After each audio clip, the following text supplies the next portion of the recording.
কেন্দ্রীয় বাহিনীর নিরাপত্তায় সমবায় নির্বাচনে উত্তেজনার ছবি। বিভিন্ন জায়গার ছবি আপনাদের দেখাবো। কোলাঘাটে তৃণমূলের বিরুদ্ধে বিজেপি কর্মী সমর্থকদের ভোটার স্লিপ ছিঁড়ে দেওয়ার অভিযোগ।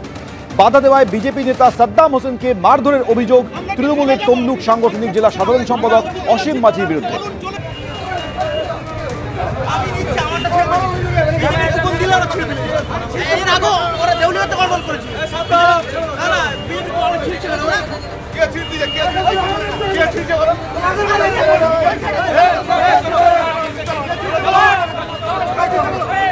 কোলাঘাটের পাশাপাশি হেরিয়াতেও বিজেপি এবং তৃণমূল কর্মী সমর্থকদের মধ্যে উত্তেজনা ছড়ায়।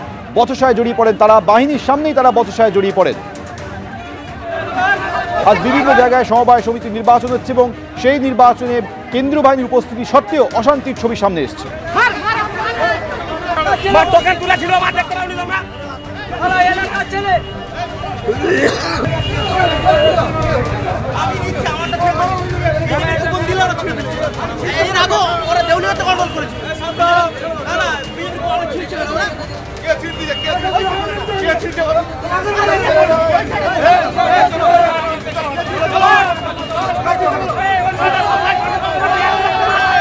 কোলাঘাটের ছবি আপনাদের দেখাচ্ছি, যেখানে বিজেপি কর্মী সমর্থকদের ভোটার স্লিপ ছিঁড়ে দেওয়ার অভিযোগ। বাধা দেওয়ায় বিজেপি নেতা সাদ্দাম হোসেনকে তৃণমূলের তরফে মারধর করা হয়েছে। এর পাশাপাশি হেরিয়াতেও বিজেপি এবং তৃণমূলের কর্মী সমর্থকরা একে অপরের সঙ্গে বচসায় জড়িয়ে পড়েন, ধস্তাধস্তিতে জড়িয়ে পড়েন। সেই সময় উপস্থিত ছিলেন কেন্দ্রীয় বাহিনীর জওয়ানরা।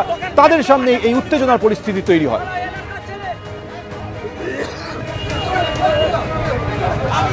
অন্যদিকে রামনগরেও অশান্তির পরিবেশ। সমবায় ভোটে গন্ডগোলের অভিযোগে রামনগরে বিজেপির তরফে পথ অবরোধ করা হয়, সেখানেও উত্তেজনা ছড়ায়।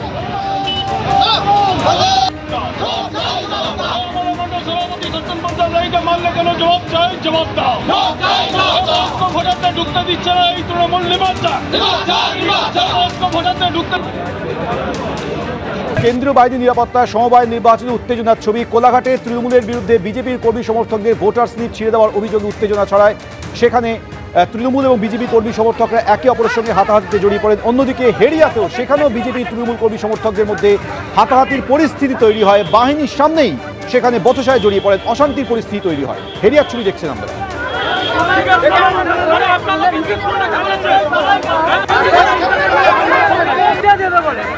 কোথায় যাবি?